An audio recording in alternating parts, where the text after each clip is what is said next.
पडोनिया गेली झोप, पडोनिया गेली झोप, होते पाप आडते, जेथे वैष्णवांचे भार, जय जयकार गरजतसे, तुका म्हणे तया ठाया, ओल छाया कुपेची, जेथे वैष्णवांचे भार, जय जयकार गरजतसे, अजंग रखमिने प्राण संजीवनं तम, परं धाम कैवल्यमेकं त्रयं, प्रसन्नं प्रपुन्नार देह देहं, परब्रह्मलिंगं भजे पांडुरंगं, पांडुरंगा करो प्रथम नमोन दुसरे चरण संतांचे, त्यांच्या कृपादाने कथेचा विस्तारू बाबाचे सद्गुरुदास तुका, समचरण सरोजम सांद्रणे नांबुदाभम,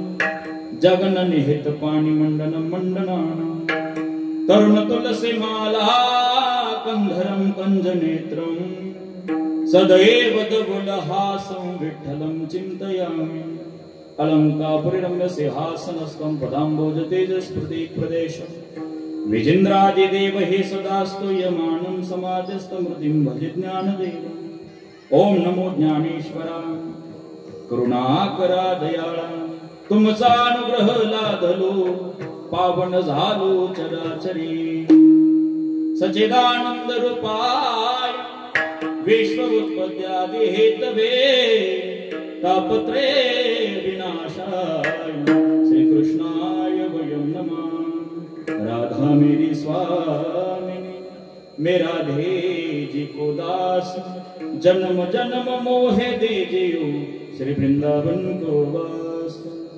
लाली मेरी लाल की जिथ दे पुतला,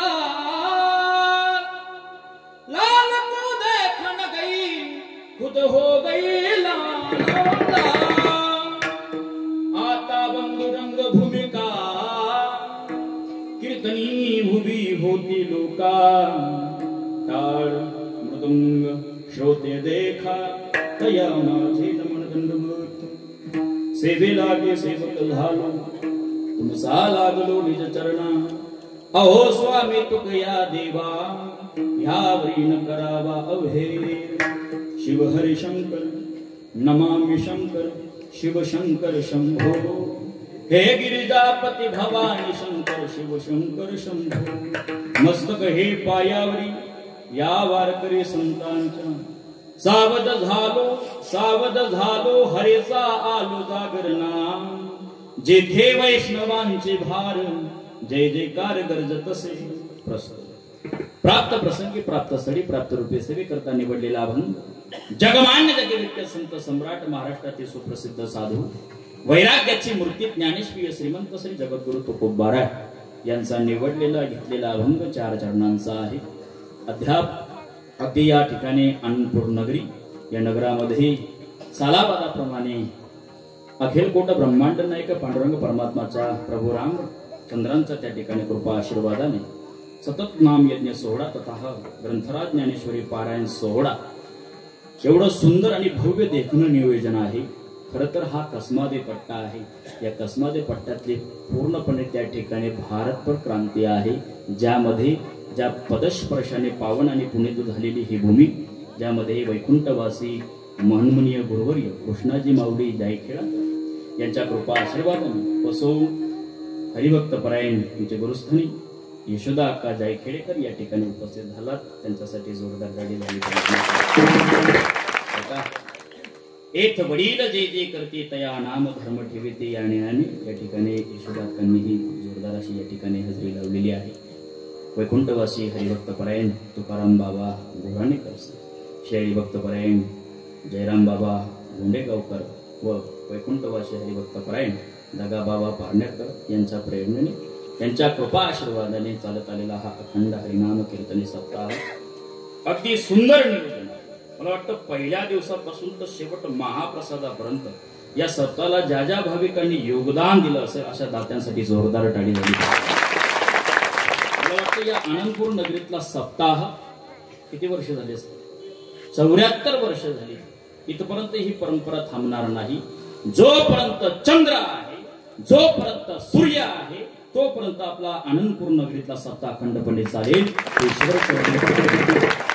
आनंद या गोष्टीचा आहे. बघा, अगदी लहान लहान लेकरांपासून, म्हणजे लहान लेकरांपासून तर वयोवृद्ध म्हाताऱ्यांपर्यंत, जेव्हा मी आनंदपूर नगरीमध्ये पाय ठेवला, महाराज गाडीतून उतरल्या कोणी म्हणे चहा घ्या, कोणी म्हणे कॉफी घ्या. काय आदर आणि सत्कार झाला. गावगाव जाणं होतं. आपण म्हणावं जय हरी, ते म्हणतात पुढच्या घरी. ही परिस्थिती आहे. बघा, इथं आल्यानंतर ही प्रसन्नता मला वाटली, अगदी गोड. या गोष्टीचं कौतुक आहे. आपल्या गावातील पंचक्रोशीतील मंडळी उपस्थित आहे टाळकरी म्हणून, गोड कौतुक आहे.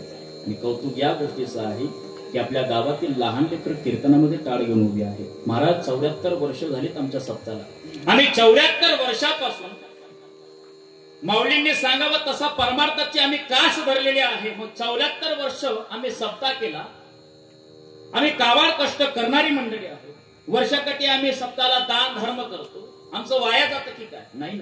74 वर्ष सप्ताह झाला.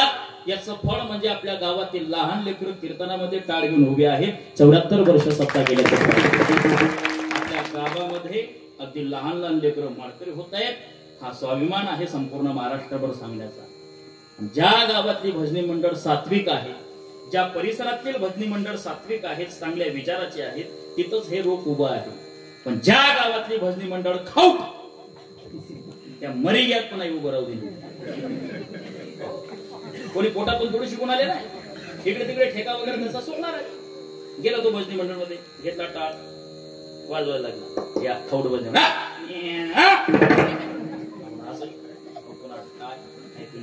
बाई वाड्यावर. अशी परिस्थिती घडते. तो तमाशाकडे वळतो पण परमार्थाकडे वळत नाही. म्हणून धन्यता आहे धन्य माता पिता तयाची, कुडी कन्या पुत्र होती जे सात्विक तयाचा हरित वाटे देवा. आणि मात्र ज्यांनी आज कीर्तनातलं यजमान पद स्वीकारलेलं आहे, ज्यामध्ये श्री दिलीप शंकर भांबरे, आणि मात्र या कीर्तनाचं आयोजन त्यांनी या निमित्ताने घेतलेलं आहे. खरं तर आपल्या गावाचं स्वाभिमान आहे. बघा, अगदी कुलवान शिलवान घराण्यामध्ये जर लेकरं चांगली घडली तरी ही मायबापाची उपकार आहे. पिढ्यानपिढ्या गेल्या त्यांच्या घरातील काही ज्येष्ठ मंडळी आहेत, अगदी त्यांना स्वर्गातून असतील, वैकुंठातून असतील, ज्या ज्या याच्यात जा गेलेले असतील, आणि मात्र आपल्याला आशीर्वाद देतात. त्यामध्ये अगदी शिलवान ही मुलगी खऱ्या अर्थाने कुमारी विद्या दिलीप भांबरे यांच्या पोलीस दलामध्ये निवड झाल्याबद्दल हे कार्यक्रम आहे. स्वाभिमान वाटला. 1992 तर 1998 पर्यंत आपण जम्मू काश्मीर तर कन्याकुमारी पर्यंत लाखो मुली पोटात मारल्या. या देशाचं थैमान बिघडण्याचं कारण आहे जय देशी गो हत्या घडी वै देशी प्रजन्यानापडे. ज्या देशामध्ये गो हत्या घडते त्या देशामध्ये पाणी पडत नाही, पडतो तो बेटाईम पडतो, म्हणून शेतकरी आत्महत्या करतोय. दुसरी गोष्ट, या देशातलं कल्चर, या देशातलं कल्चर म्हणतं सावित्रीची लेकी आम्ही पूजावडाची करीतो, पोटातल्या पुरी पोटातच मारितो. ऐका, कुलवान घरामध्ये एकच गोष्ट असते की आम्हाला मुलगीही सारखी आहे, मुलगाही सारखा आहे. दिव्यासाठी आपण पंथी विझवल्या. एक मागे डॉक्टरांनी एक सुंदर कविता केली, संतोषजी महाराज. ती मुलगी म्हणत होती आईला, म्हटले माय, जसं तू हे संपूर्ण जग बघितलं ना, तसं मला या घराण्याचंही सुद्धा येऊन जन्माला येऊन हे संपूर्ण जग बघण्याची ताकद आहे. म्हणून माय, मला जन्माला येऊ. नाही का? पुढील त्या कविताकारांनी इतकं सुंदर वर्णन करून सांगितलं आहे. नऊ महिने 9 दिवसानं झाली जग भगण्याची घाय, वंशाचा दिवा पाय नको पंक्ती विजवाय. उद्या तुझ्या गर्भात चाचणी होणार ग, मुलगी आहे म्हणून सारे नाक मोरडणार ग. हो माझ्या चिमुकल्या कानाला तुझी कुजबुज ऐकू ये, वंशाचा दिवा पाय नको पंक्ती विजवाय. अगं माय, एका वंशाच्या दिव्यासाठी एक पंक्ती विजवते ना माय, म्हणून दुर्दैवाने हे पाप करू नको. नाही का? अगदी प्रयत्न यशस्वी झाले तर निश्चितच आपल्याला घराण्यामध्ये यश आल्याशिवाय राहत नाही. म्हणून ऐका, हे माय बापाचे मागील काहीतरी केलेले कर्म असते, म्हणून सात्विक कर्माचं फळ आहे. ही मुलगी मागच्या वर्षी कीर्तनात येते आणि कीर्तनामध्ये हिला फोन यावा की तुझी पोलीस दलामध्ये निवड झालेली आहे. केवढा मोठा स्वाभिमान आहे. आणि मात्र त्या स्वाभिमानच्या ठिकाणी जपल्यानंतर की महाराज आम्ही कीर्तनामध्ये आल्यानंतर आम्हाला फोन आला, त्याही निमित्ताने आम्हाला पुढच्या वर्षी कीर्तन यायचं आहे. तो दिवस आज उजळला. कोटी कोटी नमन या कारणाला आनंद आहे. आणि मात्र ज्या परिसरामध्ये मी आलो त्या परिसरातलं वैभव गोड कौतुक आहे. आपल्यासारखी मंडळी फार गुणवान असते, शिलवान असते, चांगल्या घराण्यातला चांगल्या समाजातील आपण लोक आहोत. पण बघा, जामदेगाव आहे नंदुरबार मध्ये. जामदेगाव मला वाटतं ते पवनचक्की म्हणतात तिला. पवनचक्की बसवली. एका रात्रीत पवनचक्की गायब केली त्यांनी. परदेश समाजातील एका रात्रीमध्ये पवनचक्की गायब केली. एवढी भामटी. ऐका, मी शब्द काय वापरतो, एवढी भामटी लोक. पण ऐका, जेव्हा वैष्णवांचा संतांचा पदस आणि स्पर्श झाला ना, तर वाल्याचा वाल्मिक ऋषी होतो. त्या पदस्पर्शाने त्यांच्या गावामध्ये माऊलीने जावं असा एक घराणं सापडणार नाही की ते माळकरी घ्यावं. एक घर सापडणार नाही. ही क्रांती माऊलींची आहे. म्हणून ऐका, सहज या लोकांची नावं मोठी नाही झाली आणि नावासाठी यांनी परमार्थ केला नाही. ज्ञानोबरांचं ज्ञान सामान्य नाही. ज्ञानेश्वरी पुढे अनेक जगातील ग्रंथ कादंबऱ्या लिहिल्या गेल्या. माऊलींनी कधी ज्ञानेश्वरी सोडली नाही. आणि या जिथं जिथं माऊलींचा कृपा आशीर्वादाने सप्ते चालले आहेत, ते सप्ते ज्ञानेश्वरी पारायण केल्याशिवाय सप्ते होत नाही, त्याची सांगता होत नाहीये. हे वैभव आहे. नाही तर जा तुम्ही खालच्या पट्ट्यामध्ये जळगाव जिल्ह्यात जाऊन या, ज्ञानेश्वरी पारायण नाही, काकडा नाही, हरिपाठ नाही. स्वाभिमान मला तुम्हाला सांगायचं आहे. ज्ञानेश्वरी सोडली त्याचं कारण आहे अगाध ज्ञान ज्ञानोबा. ज्ञानेश्वरी जगा पुढे लिहिली. एक तरी ओवी अनुभवावी.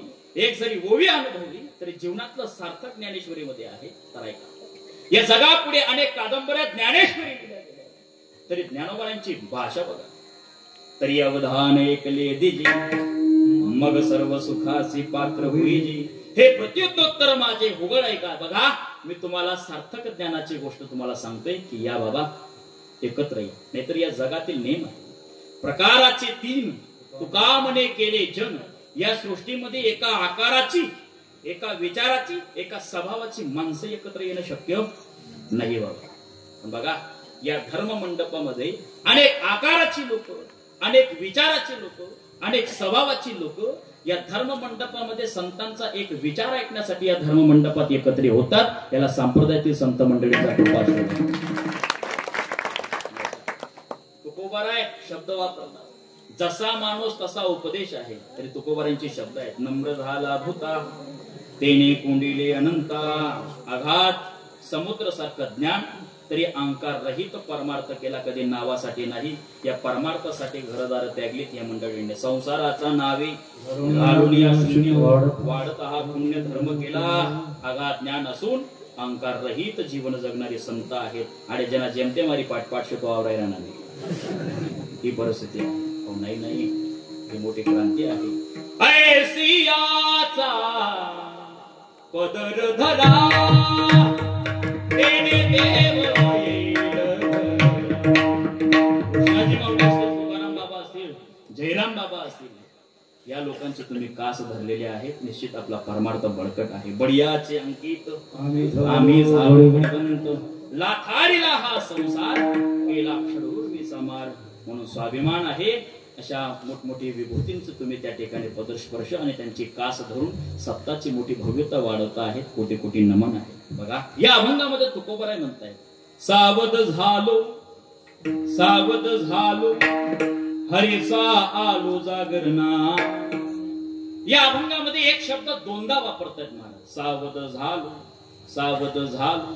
महाराज, एक शब्द तुम्ही दोनदा वापरताय, याचं कारण काय आहे? तर महाराज सांगतायत की बाबा, मी पहिला जो सावध शब्द आहे तो मी संसारातून सावध झालो, आणि दुसरा जो सावध शब्द आहे तो मी परमार्थातून सावध झालो. सावध झालो सावध झालो. मग सावध झाले तरी कुठे? हरेचा आलो जागरणा. ज्या ठिकाणी वैष्णव भजन करत होती भगवंताचं जय जयकार करत होती, भजन करत होती, चिंतन करत होती. जे ते वैष्णवांचे भार जय जयकार गरजत असे. अशा वैष्णवांच्या समुदायामध्ये येऊन बसलो, भजन केलं आणि मात्र माझ्या जीवनातली झोप गेली, पाप गेलं. पडूनिया गेली झोप, होते पाप आडते. माझ्या जीवनातली झोप गेली, पाप गेलं. साधक मंडळींनी तुकोबारांना प्रश्न करावा, महाराज वैष्णवांच्या संगतीमध्ये येऊन तुम्ही एकदा नाही दोनदा सावध झाले, एक संसारातून एक परमार्थातून. तुमच्या जीवनातली झोप गेली, पाप गेलं. पण भजन करून पाप जाऊन फलश्रुती काय प्राप्त झाली तेवढं तर आम्हाला सांगा. तर शेवटच्या चरणात तुकोबारा सांगताय, तुका म्हणे तया ठाया ओल छाया कृपेची. मला भगवंताची छाया प्राप्त झाली. युगेनुयुगे जन्मोनजन्मी त्या ठिकाणी माझ्यावर कृपा दृष्टी आहे देवाची. देव पहावयासी गेलो, तेथे देवची होऊन ठेलू. कृत्य झालो, इच्छा केली ते पाहू. अभंगातला सरळ भावावर तर मी तुमच्या समोर सादर केलेला आहे. माहिती बघा, साधू संत मंडळींनी समाजाला जागवता जागवता घरादाराचा त्याग केला. मला या ठिकाणी सांगा, खाली बसलेली मंडळी, संत मंडळींनी परमार्थासाठी घरादाराचा त्याग केलेला आहे, आपल्याला जागवण्यासाठी. संतांचं कार्य आहे जगाचा कल्याणा, संतांचा विभूती. देह कष्टविती परोपकारी. 74 वर्ष झालीत आमच्या सप्ताला. महाराज सांगा या ठिकाणी बसलेली मंडळी, आपण 74 वर्षामध्ये परमार्थासाठी काय त्यागलं? काय त्यागलं नाही. मला वाटतं काही त्यागण्याची गरज नाहीये. पण 2 तास का होईना घरादाराचा त्याग करून या धर्म मंडपामध्ये आपण बसलात ना, या 2 तासाचं सेवेचं फळ ईश्वर तुम्हाला आणि मला दिल्याशिवाय राहणार नाही. आयुष्य गेलो लोकांचं, पण कधी परमार्थ नाही, कधी भजन नाही, कधी दान नाही, कधी पवित्र तुळशीमाळ गळ्यात नाही. असंच आयुष्य जीवन जगून आपण निघून जातो. याला काय अर्थ आहे? सुभाष शेतकर म्हणतात, एशाम न विद्या न तपो न दान, ज्ञानम न शीलम न गुणा न धर्म, ते मृत्यू लोकी भुवी भारभूता मनुष्य रूपीने मृगाश्रती.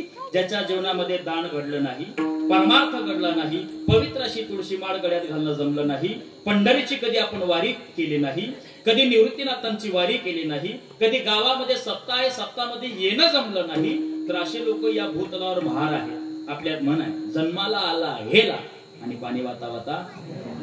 काय आयुष्य जगलं आपण? कशासाठी जगायचं? महाराज धन दौलत सगळं काही आहे, बरोबर. या ठिकाणी उपस्थित आनंद या गोष्टीचा आहे की समर्पक प्रमाण देणारी मंडळी आहे. जयाची द्वारी सोन्याचा पिंपळ, अंगेसी बडरेडा बोले.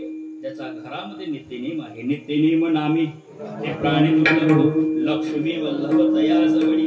घरामध्ये नित्यनेम आहे, घरामध्ये लक्ष्मी नाही, दारावर लक्ष्मीने वास करावा. विचार करा काय मोठी श्रीमंती असेल संतांची. विमानाने फिरणारे लोक आपण पहिली, एवढी धनवान लोक आहेत.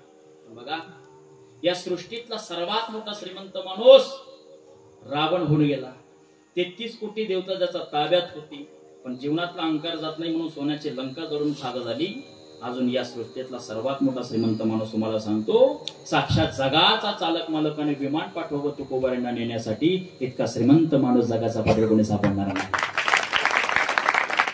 माया के दीवानो सुन लो, एक दिन ऐसा आएगा, धन दौलत और माल खजाना यही पड़ा रह जाएगा. सुंदर काया हीरे मोती मैं बिखराऊं गली गली, लह लो रे कोई राम का प्याला, शोर मचाऊं गली गली. बोलो राम, बोलो राम, बोलो राम राम राम, बोलो राम, बोलो राम, बोलो राम राम, बोलो राम, बोलो राम, बोलो राम राम राम, बोलो राम, बोलो राम, बोलो राम राम. ओ राम नाम की रे मोती मैं बिखराऊं गली गली, ए दूर कोई राम का प्याला, शोर मचाऊं गली गली, शोर मचाऊं गली गली. सुंदर काया मिट्टी होगी, चर्चा होगी गली गली. आयुष्य थोडा आहे, चांगलं जीवन जगून जा. हा देह कोणाचा द्वेष करण्यासाठी दिला नाहीये. कोण किती ज्ञानी आहे, कोण किती अल्पज्ञानी आहे, कोण श्रीमंत आहे, कोण किती गरीब आहे, कोण किती पुण्यवान आहे, कोण किती पापी आहे, याचा भेद आपण न करता जर आपण जीवन सुंदर पद्धतीने जीवन जगला तर निश्चितच आपला मानवी जीवनाचा परमार्थ सफळ झाल्याशिवाय राहत नाहीये. माऊली कधीही कोणाची जात विचारले नाही, कोणाची पात विचारले नाही. सकळांचे येथे आहे अधिकार, संतांचं वाङ्मय आहे. खट नट यावे शुद्ध होऊन जावे, यारे यारे लहान थोर याती बलती नारी नर. बघा, परमार्थाचा गंगेमध्ये सगळ्यांना अधिकार आहे, पण ऐका, या अधिकाराची गंगामध्ये तेच लोक न्हाऊ शकतात ज्याच्या जीवनामध्ये पूर्व पुण्याचं संचित पुण्याची रास आहे. असे लोक या धर्ममंडपाची कास धरल्याशिवाय राहत नाही. लक्षात घ्या, नाही तर लोक जन्माला येतात, सहज निघून जातात, पण परमार्थ होत नाही. मग परमार्थ आमच्या जीवनामध्ये सहज कसा शक्य झाला? तर मागील जन्मामध्ये 50 पैसे पाप 50 पैसे पुण्य समान आपण केलं आहे, तेव्हा या मानव देहाची प्राप्ती आहे. बरं महाराज, ठीक आहे. मग 75 पैसे पाप 75 पैसे पाप असेल त्याला नरकाची प्राप्ती, 75 पैसे पुण्य असेल त्याला स्वर्गाची प्राप्ती. ऐकता ना कीर्तन? ऐका, कीर्तन म्हणजे नो टाइम पास कीर्तना चिंतनाकडे आपण लक्ष दिलं, आपल्याला कीर्तन समजतंय. लक्षात घ्या. मग मात्र 50 पैसे पाप आणि 50 पैसे पुण्य समान असेल तर मानव देहाची प्राप्ती. मग महाराज, जर 50 पैसे पाप आणि 50 पैसे पुण्य जर प्रत्येकाचं समान असल्याशिवाय माणूस जन्माला येऊ शकत नाही, मग असा भेद का? कसा? एक माणूस श्रीमंत, एक गरीब, एक काळा, एक गोरा, एक उंच, एक ठेंगणा, असं का? असा मोठा भेद का? तर त्याचं कारण, मागच्या जन्मामध्ये 13 पैसे पुण्य, 9 पैसे पुण्य, 25 पैसे पुण्य, 8 पैसे पुण्य, अशी मोठी मोठी पुण्य करून 50 पैसे पुण्य झालं. तर तो ह्या जन्मामध्ये गाड्या भोगेल, माड्या भोगेल, धन भोगेल, पण परमार्थ भोगता येणार. मात्र महाराज, पापी माणूस परमार्थ का करत नाही? कारण तो पापी आहे म्हणून. पाप प्लस पुण्याची रास आणि पुण्य प्लस पुण्याची रास, ज्याच्याजवळ पुण्याची रास शिल्लक आहे असा माणूस या धर्म कीर्तनामध्ये आल्याशिवाय राहत. नाहीतर या जीवनातला प्रारब्धाने केलेला आपला पुरुषार्थ म्हणजे सप्ताह, या सप्ताहाला केलेलं दान आपलं किती आहे, कमी असो जास्त असो, पण आपली भावना देण्याची आहे म्हणून कृतार्थ यशस्वी आपलं जीवन आहे. नाहीतर प्रारब्ध असं आहे ज्याला डोक्याला लावायला 10 प्रकारची तेल आहे, पण त्याचा डोक्यावर एक केस नाही. घालेलो टांगण मोकळे पटांगण, ही परिस्थिती आहे. ज्याला एक वेळेचं अन्न नाही खायला, त्याला पोरच जो 20-25 पोरं सहज वागू शकतो, त्याला पोरच नाही. 25 वर्ष झाली महाराज, या देवाला नवस त्या देवाला नवस, पोरच नाही. काय कारण आहे? मागच्या जन्मामध्ये एकाने आयरन सोडलं. आयरन माहिती ना, लोखंड ठोकतात ते आयरन सोडलं. घरी आला, कपाटी खाली ते आयरन ठेवलं आणि बायकोला म्हणतो सुया. बायकोले सुई दान, सुई दिल्याबरोबर गावात आला. गावामध्ये गलीतून एक भिकारी चालला होता. त्या भिकाऱ्याला थांबवलं, म्हणजे भिकारी ही सुई घ्या. आता मला सांगा, त्या भिकाऱ्याला सुई दान दिली, पुण्य आहे का पाप? पुण्य आहे ना. सुई दान दिलेली आहे, पुण्य आहे. घरात चोरून काय ठेवलंय? पाप मोठं आहे. आता घराचा ओट्यावर येऊन म्हणतोय तो, सुईदान दिल्याबरोबर वरती हात करून म्हणतोय, देवा आता पाठव म्हटले विमान घ्यायला. सुईदान दिलेली आहे. आयरन की चोरी करे करे सुई का दान, चढ़े चोबारे देखन लाग्यो कदासी विमान. आता मराठीत सांगतो, आयरनाची चोरी केली असते, गावामध्ये भिकाऱ्याला सुईदान दिली असते, घराचा ओट्यावर उभा राहून म्हणतोय देवाला विमान कसं येत नाही म्हटले मला घ्यायला. आता एवढं जरी समजत नसेल, गेलं गोड वांग्यात. आता लक्षात आलेलं आहे. बघा, सुखा दुःखाच्या गोष्टी आपल्या प्रारब्धाने आपल्याला भोगायचं आहे, पण परमार्थ कोणाचाही जीवनामध्ये सहज शक्य नाहीये. त्याला मात्र पुण्याची रास लागते. मला वाटतं त्यांच्या पदस्पर्शाने आपण या ठिकाणी या भूमीवर बसलेला आहोत. हा मोठा क्रांतीचा सोहळा आहे. 74 वर्ष आपल्या सप्त्याला झालेले आहेत. या ठिकाणी बसलेला प्रत्येक माणूस संसार करत असताना जर परमार्थ करत असेल, जर देव भेटला तरी सुद्धा त्याला दुःख भोगायचं आहे. लक्षात घ्या, ही सृष्टी तलाव दुःखाची आहे, सुखाची आहे. सुख दुःख येणार आहे. मग मला सांगा, 30 वर्ष झाली, काहींना 40 वर्ष झाली संसार करता करता माय बापाची शपथ घेऊन हात वरती करून मला सांगा, महाराज मी संसारात फार मोठा सुखी माणूस आहे. बघा बरं हात वरती.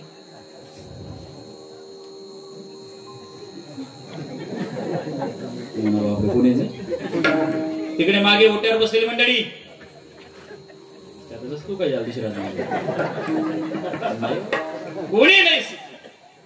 एका घरामध्ये सतत भांडण व्हायचं, त्याच घरा शेजारी नवरा बायको असं थोडं जीवन जगायचं. ज्या घरामध्ये भांडण व्हायचं त्या घरातली मालकीन बाई नवऱ्याला विचारून म्हणे, का हो धनी आपल्या घरामध्ये रोज भांडण होतात, शेजारी जाऊन म्हटलं नवरा बायको असं खेळत जीवन जगतात, आपला घरमा रोज दांगडो, तुम्ही मला शेपाळले तर मी तुमले शेपाळले, त्या दांगडून परत 3 टिप्या फोट टाका, 2 जण खरा फोट टाका. शेजारी जाऊन या नवरा बायको असं खेळत जीवन जगतात. आणि असं जीवन जगायला कारण काय, एवढं तर विचार मी हागेला विचारायला शेजारी. दादा तुमच्या घरामध्ये सतत आनंदाचं वातावरण, आमना घरमा रोज थोडा तोडीन फोडाफोडी, तुना घरना दांगडो मना घरना दांगडो मग एकच फरक म्हणे काय म्हणे, घरनी पाहिजे काही पोया वगैरे लाटो म्हणत जर काही चुकाई ती मला गाठ लाटणं मारे, लाटणं जर मी चुकाडो मी असंच लाटणं मला बरोबर बटी घेत ती असंच. राजा दुखिया प्रजा दुखिया, दुखिया घर में रागिरे. प्रत्येकाच्या जीवनात दुःख आहे, दुःख